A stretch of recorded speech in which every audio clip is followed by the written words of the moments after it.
비가 추적추적 내리는 서울의 밤거리. 지은은 택시 안에서 창밖을 바라보며 손에 쥔 편지를 구겼다. 미안해, 지은아. 나 때문에 내 인생이 망가졌어. 그 글씨는 떨리고 있었다. 그녀의 눈물이 창문을 타고 흘러내리는 빗물과 섞였다. 어떻게 이런 일이? 산속에서 시작된 그 사랑이 왜 이렇게 끝나야 하는가? 지은은 28살의 젊은 편집자였다. 출판사에서 일하며 꿈을 키워왔다. 하지만 삶은 그녀를 산속으로 이끌었다. 2년 전 유명 작가 은비의 소설을 담당하게 됐다. 은비는 산속에 은둔한 채 글을 쓰는 장애인 작가였다. 다리 장애로 인해 바깥 세상을 피하는 그녀.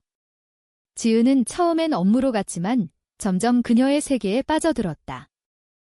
첫 만남은 강원도의 깊은 산속 한옥에서였다. 은비의 집은 오래된 나무로 지어진 바람소리가 들리는 곳. 지은이 문을 두드리자 안에서 부드러운 목소리가 들렸다. 들어오세요. 은비는 휠체어에 앉아 책상 앞에 있었다. 그녀의 눈은 깊고 미소는 따뜻했다. 편집자분이시군요. 먼 길 오시느라 고생하셨습니다. 지은은 그 순간부터 끌렸다. 은비의 소설은 한국 사회의 어두운 면을 파헤치며 사랑과 고독을 그렸다. 지은은 그녀의 글에 공감했다. 자신의 삶도 비슷했다. 보수적인 가족 아래서 숨겨온 성정체성. 레즈비언으로서의 고독. 은비의 글은 그 아픔을 어루만지는 듯 했다. 편집 과정에서 지은은 자주 산속을 찾았다. 봄에는 산책로에서 벚꽃을 보며 이야기했다. 이 꽃처럼 아름다운 건 순간적인데 왜 영원히 간직하고 싶을까요? 은비가 물었다. 지은은 대답 대신 그녀의 손을 잡았다. 그 손은 차가웠지만 따뜻한 온기가 스며들었다. 여름이 되자 관계는 깊어졌다. 은비의 집에서 함께 차를 마시며 한국 전통 음악을 들었다. 은비는 가야금을 타며 노래했다. 사랑은 바람처럼 스치지만 상처는 산처럼 남아. 지은은 그 노래에 눈물을 흘렸다. 자신의 과거 연애가 실패로 끝난 이유를 털어놓았다. 가족이 반대했어요. 사회가 용납하지 않았고. 은비는 조용히 듣고 말했다. 나도 그래? 이 다리 때문에 세상이 나를 버렸지만 글쓰기로 버텨왔어. 그녀의 장애는 어린 시절 사고로 인한 것이었다. 그 후 은둔 생활. 하지만 지은에게 그녀는 완벽했다. 너와 함께라면 산 밖으로 나갈 수 있을 것 같아. 그렇게 사랑이 싹텄다. 지은은 서울 생활을 포기하고 산속으로 이사했다. 출판사 일은 원격으로 하며 은비의 글을 돕는 삶. 매일 아침 산책하며 대화를 나눴다. 가을 단풍이 물든 길에서 키스했다. 영원히 함께할게. 지은의 약속. 하지만 은비의 비밀이 드러나기 시작했다. 그녀의 소설 속 인물들이 지은의 삶을 닮아 있었다. 이건 내 이야기잖아. 지은이 물었다. 은비는 웃으며 영감의 원천이 너야 라고 했지만 지은의 마음에 불안이 스멀스멀 피어났다. 겨울이 왔다. 산속은 눈으로 뒤덮였다. 지은과 은비는 난로 앞에서 포근한 시간을 보냈다. 한국 전통 한과를 나누며 웃었다. 이 맛처럼 달콤한 내가 좋아. 은비의 말에 지은은 얼굴을 붉혔다. 사랑은 깊었지만 은비의 장애가 때때로 장벽이 됐다. 산책할 때 은비의 휠체어가 눈길에 미끄러지면 지은이 미뤄졌다. 미안해. 내가 짐이 돼서. 은비가 속삭였다. 지은은 아니야. 내가 내 힘의 원천이야. 라고 안심시켰다. 하지만 서울에서 온 가족의 압력이 시작됐다. 어머니의 전화. 언제 결혼할 거니? 산속에서 뭐 하는 거야? 지은은 솔직히 말할 수 없었다. 레즈비언이라는 사실, 은비와의 사랑. 한국 사회의 시선이 두려웠다. 은비의 새 소설이 완성됐다. 제목은 은둔의 사랑. 지은이 편집하며 충격을 받았다. 소설 속 주인공은 지은 자신이었다. 어린 시절 트라우마, 실패한 연애, 가족 갈등. 모두 그대로. 이게 뭐야? 내 사생활을 왜 소설에? 지은이 따졌다. 은비는 눈물을 글썽이며 미안해. 하지만 이게 내 글쓰기 방식이야. 현실을 바탕으로 창작해. 지은은 화를 참았지만 불신이 싹 텄다. 나를 이용한 거야? 은비는 부정했다. 아니, 사랑하니까 내 이야기를 쓰고 싶었어. 그 후 관계에 균열이 생겼다. 은비는 더 깊이 은둔했다. 글쓰기에 몰두하며 지은을 멀리했다. 지은은 산속 생활에 고독을 느꼈다. 친구들은 서울로 돌아오라고 조언했다. 그곳에서 내 미래가 없어. 하지만 지은은 포기할 수 없었다. 은비의 눈빛에 아직 사랑이 남아있었다. 봄이 다시 왔다. 벚꽃 축제 기간, 지은은 은비를 설득해 산 밖으로 나갔다.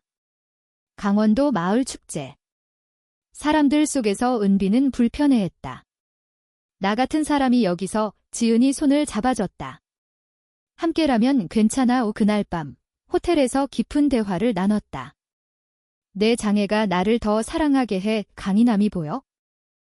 은비는 고백했다. 사고 후 세상이 나를 버렸어. 가족조차. 그래서 산속으로 도망쳤지. 지은은 안아줬다. 이제 나랑 함께해. 사랑은 재점화됐다.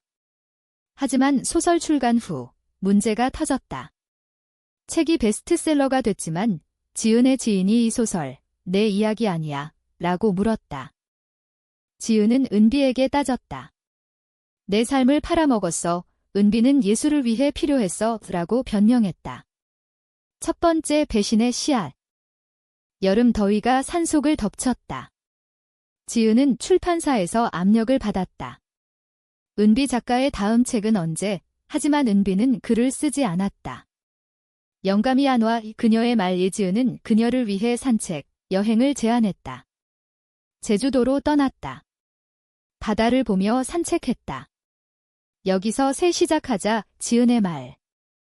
제주에서 은비는 활기찼다. 휠체어로 해변을 달리며 웃었다. 내 덕분에 세상이 밝아. 지은은 그 미소에 녹아들었다. 밤하늘 아래 별을 보며 키스했다. 영원히 내 곁에. 하지만 제주 여행 중 은비의 과거 연인이 나타났다. 옛 연인 수진.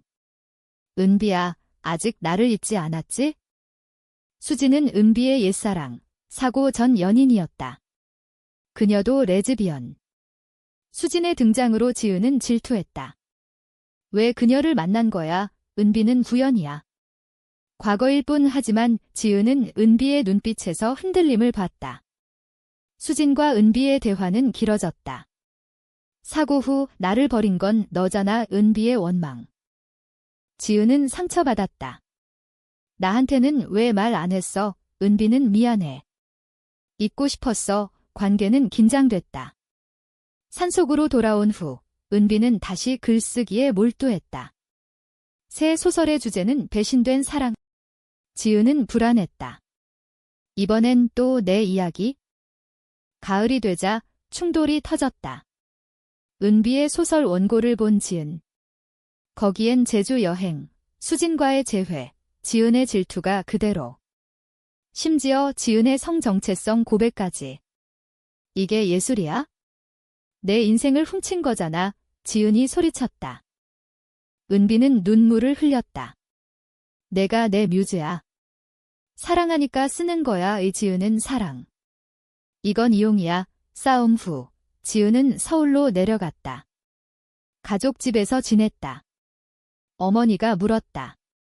무슨 일 있었니? 지은은 울며 털어놓았다. 사랑하는 사람이 있지만 가족이 반대할 거야? 어머니의 반응은 차가웠다.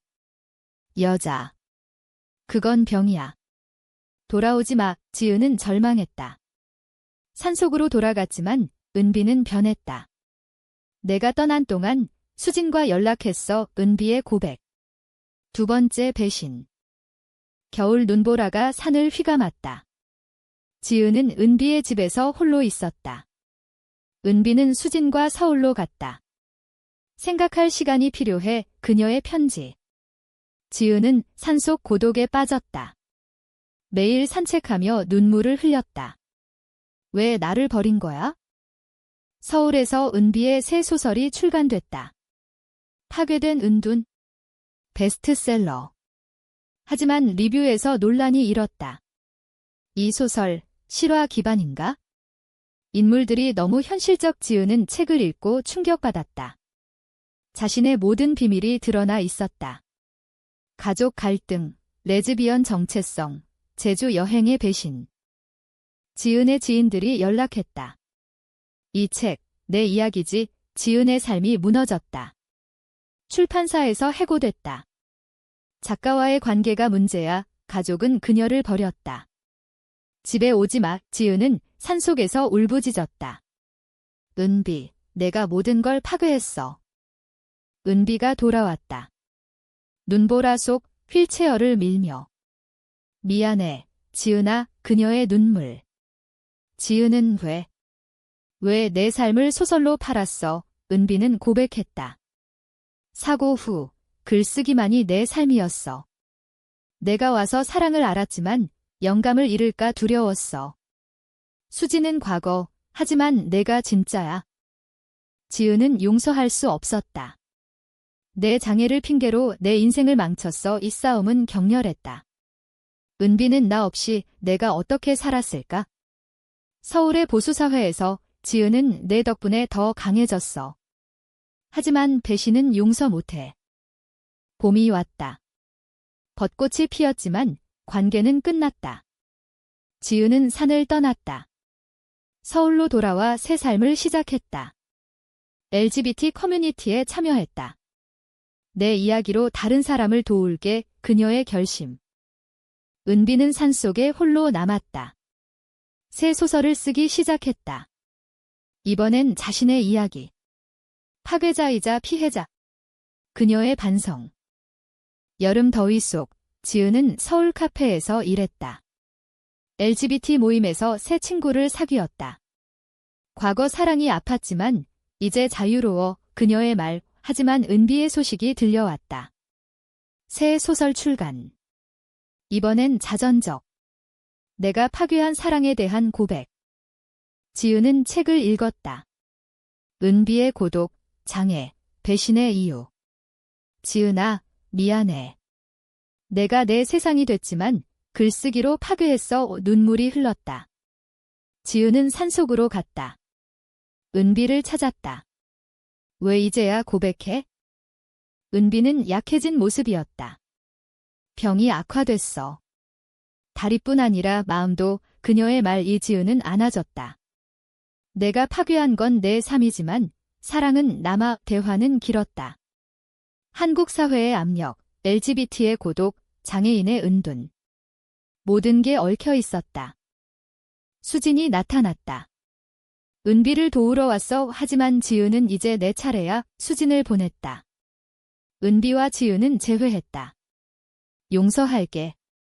하지만 다시 시작하자. 지은의 말. 가을 단풍 속 둘은 산책했다. 이번엔 솔직하게. 은비의 약속. 관계는 회복됐다. 지은은 은비의 글을 돕되 경계를 지켰다. 내 이야기는 이제 내 거야. 하지만 고조되는 충돌. 은비의 병이 심해졌다. 2번. 지은은 병원에서 지켰다. 내가 없으면 안 돼. 눈물의 나날. 겨울이 다시 왔다. 은비의 병실에서 지은은 손을 잡았다. 미안해. 모든 걸 파괴해서. 은비의 마지막 말. 그녀는 세상을 떠났다. 지은은 절망했다. 장례식은 산속에서 치러졌다. 친구들, 가족이 왔다. 어머니가 미안해. 내 사랑을 이해 못했어. 라고 했다. 지은은 은비의 유고집을 출간했다. 은둔의 회상. 소설 속의 둘의 사랑, 배신, 용서가 담겼다. 베스트셀러가 됐다. 지은은 강연에서 말했다. 사랑은 파괴할 수도, 치유할 수도 있어. 한국 사회에서 LGBT로서, 장애인으로서의 고독을 알리고 싶어요. 새봄, 지은은 산속집을 방문했다. 벚꽃 아래, 은비의 무덤 앞에서. 고마워. 내가 내 인생을 바꿨어. 그녀는 새 삶을 시작했다. LGBT 권익 단체에서 일하며 비슷한 사람들을 도왔다. 사랑은 끝났지만 인생은 이어졌다.